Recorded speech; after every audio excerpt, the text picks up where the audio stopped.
নমস্কার, দেখছেন কলকাতা টিভি। আমি সুদীপ্ত রয়েছি আপনাদের সঙ্গে। শুরু করছি সংবাদ সারাদিন। আর প্রথমেই যে খবরের দিকে নজর রাখবো, জুনিয়র ডাক্তারদের জহর সরকারের বার্তা। কর্মবিরতি থেকে সরতে অনুরোধ করলেন তিনি। জহর সরকারের বার্তা, জুনিয়র ডাক্তারদের কর্মবিরতি থেকে সরে যেতে অনুরোধ করছেন তিনি। আপনারা জানেন যে আরজিকর আবহে জহর সরকার সরব হয়েছিলেন, আর এবার জুনিয়র ডাক্তারদের জহর সরকারই আবার বার্তা দিচ্ছেন যে কর্মবিরতি থেকে সরতে অনুরোধ করছেন তিনি। কর্মবিরতি আবারও যে চালানোর কথা বলা হয়েছিল এবং আবার তারা কর্মবিরতিতে এসছেন, অর্থাৎ জুনিয়র ডাক্তারেরা আবারও তারা কর্মবিরতি যারা চালিয়ে যাবেন এমনটাই সিদ্ধান্ত নিয়েছেন এবং এই কর্মবিরতি তারা শুরু করেছেন। এবার চিকিৎসকদের কর্মবিরতিতে না করতে বলছেন, কর্মবিরতি থেকে সরতে বলছেন, অনুরোধ করছেন জহর সরকারই। কর্মবিরতি তুলে নেওয়ার অনুরোধ করছেন জহর সরকার। আপনাদের আরও একবার জানিয়ে রাখি, জহর সরকার বার্তা দিয়েছেন এমনই।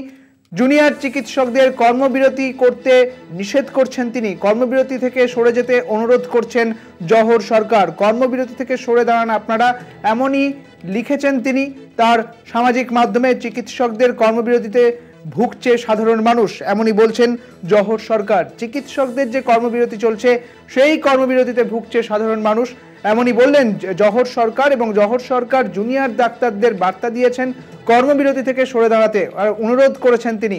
জহর সরকার চিকিৎসকদের কর্মবিরতি থেকে সরে যেতে অনুরোধ করেছেন তিনি। কর্মবিরতিতে অর্থাৎ জুনিয়র যারা চিকিৎসক রয়েছেন তাদের যে কর্মবিরতি, সেই কর্মবিরতির ফলে সাধারণ মানুষ ভুগছে, এমনটাই লিখছেন সামাজিক মাধ্যমে জহর সরকার।